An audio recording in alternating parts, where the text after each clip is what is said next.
मैं राजकुमार दत्त राजसमंद राजस्थान का रहने वाला हूं और पिछले 3 महीने में लगभग 2.5 महीने का प्रवास मेरा आचार्य श्री महाश्रमण जी के चातुर्मास स्थल वेसु में रहा है। यहाँ की व्यवस्थाओं के बारे में जब मैंने बहुत बारीकी से देखा तो लगा कि कोई ऐसे स्थान पर आ गए जो घर से भी बढ़कर है।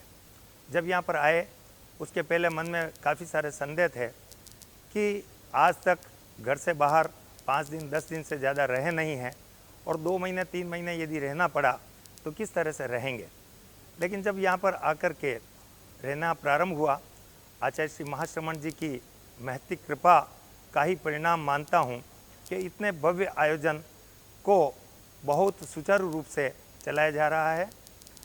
यहाँ के चातुर्मास व्यवस्था समिति के अध्यक्ष माननीय संजय जी सुराणा एवं महामंत्री श्रीमान नानालाल जी राठौड़ जो मूल रूप से राजस्थान के निवासी हैं, तो लगा कि राजस्थानियों में भी वास्तव में जो मेवाड़ की धरा, महाराणा प्रताप की धरती और राजस्थान की जो वीर भूमि, उससे बहुत कुछ सीखा जा सकता है और उसको चरितार्थ किया है माननीय श्री संजय जी सुराणा साहब एवं नानालाल जी राठौड़ साहब ने।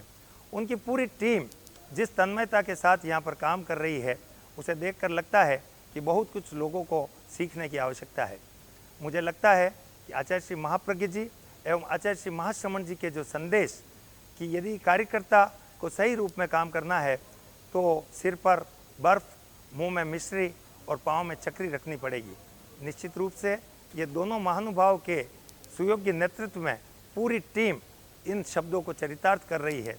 जहाँ कहीं भी छोटी सी भी अपेक्षा किसी भी कार्यकर्ता को या किसी श्रावक को पड़ी तो बड़ी मुस्कुराहट के साथ इन्होंने अपनी सेवा देने में कोई कसर नहीं छोड़ी। छोटी से छोटी व्यवस्था और बड़ी से बड़ी व्यवस्था दोनों देखने को मुझे मिली, जहाँ पर 10,000 से ज़्यादा लोगों की भीड़ कई बार यहाँ पर आचार्य जी के दर्शनार्थ पहुँची और प्रतिदिन 5 से 7 हज़ार लोगों के प्रवचन सुनने के लिए जब यहाँ पर लोग आते हैं, उनकी सारी व्यवस्थाएं बिल्कुल इस तरह से हो जाती है जैसे कोई एक परिवार का मुखिया अपने परिवार के लिए करता है। शायद उससे भी बढ़ कर के यहाँ पर व्यवस्थाएं देखने को मिली।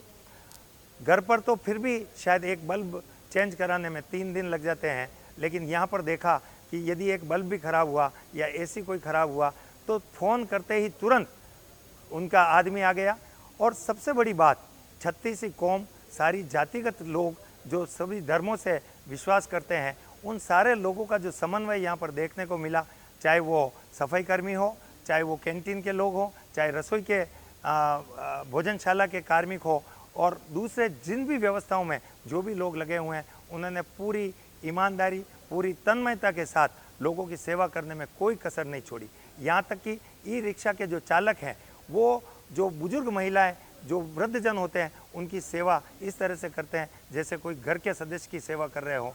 ये सब देख करके ऐसा लगता है कि इतने बड़े आयोजन को भी इन्होंने इतनी सहजता से समेट लिया। ये श्री आचार्य श्री महाश्रमण जी की कृपा ही कही जा सकती है कि इतने बड़े और इतने भव्य आयोजनों में भी, जहाँ पर एक तरफ छोटे से छोटे कार्यक्रमों में लोगों को प्रशासनिक सहायता और पुलिस की सहायता की आवश्यकता पड़ती है, वहाँ पर यहाँ 10,000 15,000 लोगों की भीड़ को भी उस रूप में कोई नियंत्रित करने का कोई प्रयास करने की कोई आवश्यकता नहीं पड़ी। किसी प्रकार की कोई पुलिस की बहुत ज़्यादा आवश्यकता नहीं पड़ी। सुरक्षा की दृष्टि से भले ही बाहर पुलिस चौकी लग रही हो, लेकिन अंदर के परिसर में जब हमने देखा कि ग्रामीण परिवेश के लोग से लगा करके शहरी परिवेश, एक बिल्कुल अल्प आय वर्ग से लगाकर जो करोड़ों रुपए की आय वाले लोग भी यहाँ पर कोठड़ियों में रह रहे हैं, और उन्होंने जिस माहौल के साथ और जिस समन्वयता के साथ में यहाँ का वातावरण, जो मिश्रित वातावरण देखने को मिला, वह निश्चित रूप से तारीफ़ काबिल है।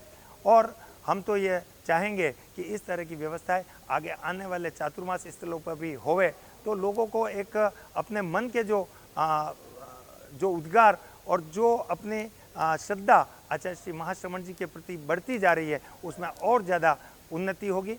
और कई बार ये भी देखने को आता है कि हमारी अपेक्षाएं बहुत ज़्यादा बढ़ जाती है।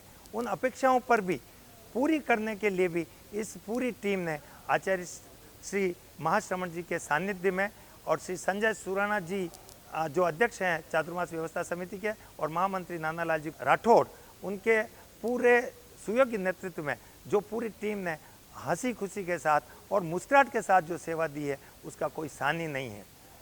कई बार कुछ कमियों की ओर भी लोगों का ध्यान जाता है। उनके लिए तो मेरा सिर्फ इतना आग्रह रहेगा कि अंधेरे को कोसने के बजाय एक दीप स्वयं जलाएं।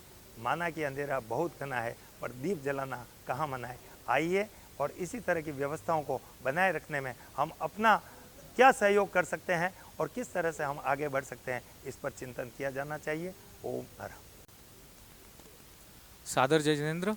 मैं संजय वैद्य मेहता। हम अभी उपस्थित हैं संयम विहार आचार्य श्री महाश्रमण चातुर्मास प्रवास स्थल में। यहाँ पर प्रतिदिन हजारों की संख्या में आगंतुकों का पूज्य प्रवर के दर्शनार्थ सेवार्थ आने का क्रम जारी है। आज कुछ दर्शनार्थी हमारे बीच में उपस्थित हैं, उनसे जानने का प्रयास करेंगे कि उन्हें यहाँ सूरज चातुर्मास की सारी समग्र व्यवस्थाएं देख करके क्या अनुभव हुआ, कैसा प्रतीत हुआ। तो आप कहाँ से आए हैं? हम इचलकंजी से आए हैं। आपको यहाँ पर आपने सेवा वगैरह की, आपको यहाँ की व्यवस्थाओं के बारे में जो भी आपकी राय हो हमारे साथ में साझा करिए। सादर जय जिनेन्द्र।